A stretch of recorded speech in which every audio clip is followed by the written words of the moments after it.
उन्हीं दौर जा जेके ऑफिसर हूंदा उहे साईं अल्लाह के गोरड़ जड़ा उहे ईसबाणी जड़ा दीन मोहम्मद खोसे जड़ा उहे उस्ताद हूंदा उन्हनि खे उस्ताद जो बि क़दुरु हूंदो। अॼु तव्हां कंहिं टीओ सां वियो था उहो टीओ सां न तव्हांजी सियासतदान सां जंग आहे। हाणे सियासतदान सां जंग हले ऐं बीठा 10 ॼणा हुजूं त पोइ सवाल ई कोन थो पैदा थिए तव्हांजा प्रॉब्लम हल थियनि। तव्हांजे साथ खां सवाइ उहा शइ हल कान थी सघंदी साईं। उन खां बाद में कुझु ॿिया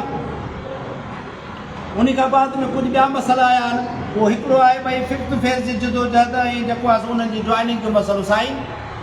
5 फेज़ वारा जेके दोस्त आहे साकिब ऐं उन सां गॾु कुझु दोस्त ॿिया हुया मुसलसल सां राब्ते में हुया। उन ॾींहुं मूंखे साकिब चयो ये साईं अकबर DO ऑफिस पहुतो साईं अकबर DO ऑफिस पहुतो तव्हां छा था सम्झो त साईं अकबर खे ख़्वाबु आयो त साईं अकबर पहुची दोस्त रेंज में आहे जेको दोस्त वेझो आहे उन शायदि उन ॾींहुं मुंहिंजो प्रोग्राम ॿाहिरि बि रखियो हुयो मूं साईं खे चयोसीं पोइ हिकु दोस्त इहो बि आहे तव्हां वठी उते पहुचो साकिब मूं सां ॻाल्हायो साकिब मूं चयो तव्हां मिलो टीओ सां तव्हां मिलो जेकॾहिं तव्हांखे जॉइनिंग ॾिए थो ओके नथो ॾिए तव्हां वफ़द करे मीडिया में पंहिंजो मौक़ो ॾियो तव्हां हलिया कुझु बि हुन सां न ॻाल्हायो पर तव्हांजे